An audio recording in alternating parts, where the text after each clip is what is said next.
let's start with the quarterly results last night. So $1.5 billion in ads last year. Was that better than you expected? Was it in line? How did you feel about it? I mean, this is still very early days for Netflix. I mean, they didn't have advertising 3 years ago. They didn't believe in advertising, 3 years ago, and so, look, it takes time. I think what I think we're all looking for right now, if you have an ad account, I don't know whether you are ad-free or ad, Akash, but, I like, have the ads.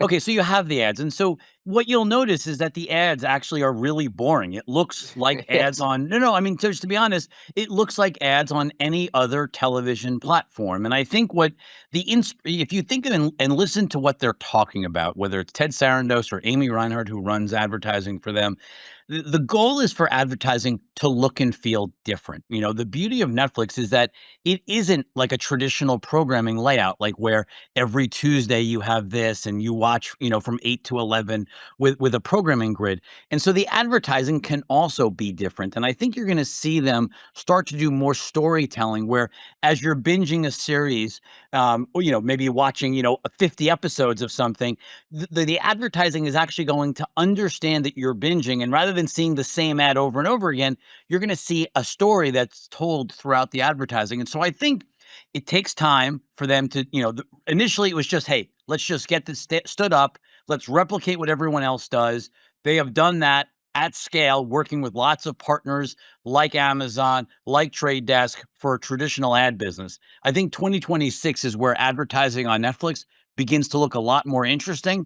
And that's why one of the reasons I think you're going to see advertising double yet again to be over a $3 billion business, So it doubles this year, you're saying. My at question, least. at least. So long term, then, because I know you follow the ad space broadly, with all of these platforms, OpenAI, et cetera, introducing their ads plays, how do you think that then bodes for Netflix's advertising business? Do you think it eats into it at all at any point?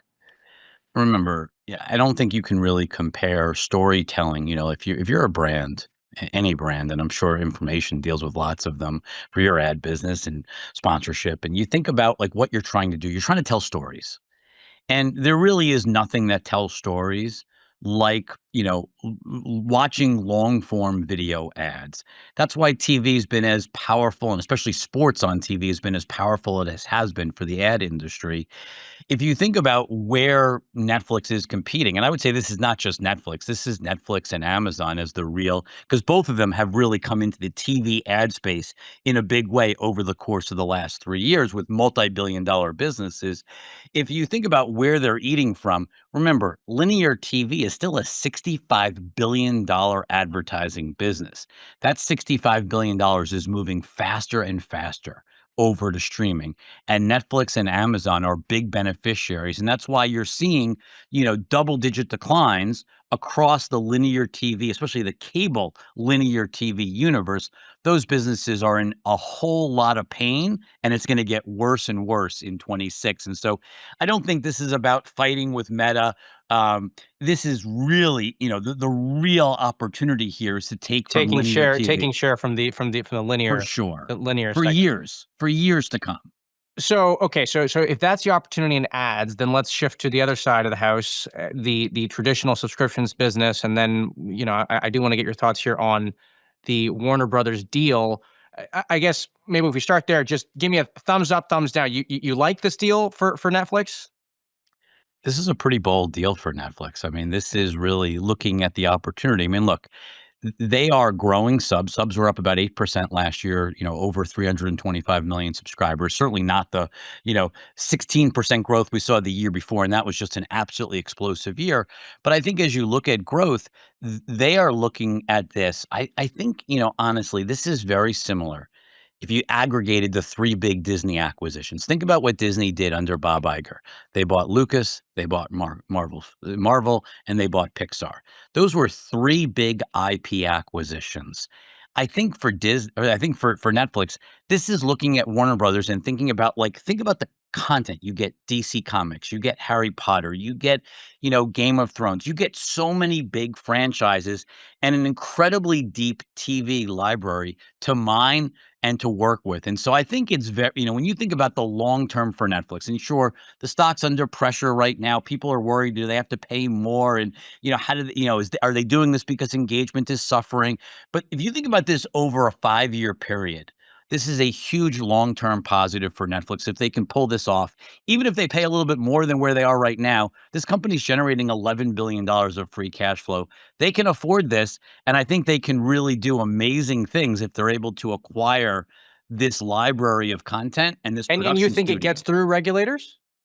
I do. I mean, when you think about, the thing that I think most people miss is that Netflix is still smaller. If you look just purely at streaming, sure, Netflix is, if we look at subscription streaming, Netflix is the largest. If you look at all of streaming, obviously YouTube, and YouTube's doing lots of things. I mean, you can watch Sunday Ticket now on YouTube. You can watch NFL games on YouTube now. But leaving that aside, the reality is Disney is bigger. If you put all of Disney's assets together, they actually represent more TV time spent than Netflix today. Same with NBC. And so while Peacock is small or while Disney Plus is small, the aggregate amount of TV time spent is actually larger than Netflix. And even if you add in HBO to Netflix, you're still smaller than Disney. And so I think from a regulatory standpoint, it's going to be very hard to not look at TV holistically. I mean, you can watch the NFL, right, on ABC, ESPN. You can watch a couple of games on Netflix. I mean, trying to draw distinctions and say, the business is only streaming, paid streaming TV seems like an incredibly narrow definition that I can't imagine standing up in court when they're all fighting over the same programming and the same eyeballs.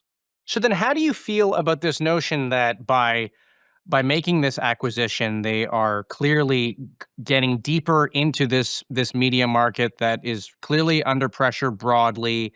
They're playing with diversification in gaming and video podcasts. I mean, the question I have for you is the opportunity cost of doing this acquisition. I mean, the other approach they could do is go way deeper into diversifying into media verticals that are faster growing and have a little bit more of a tailwind behind them. Do you not think that might not be a better approach to look for growth there?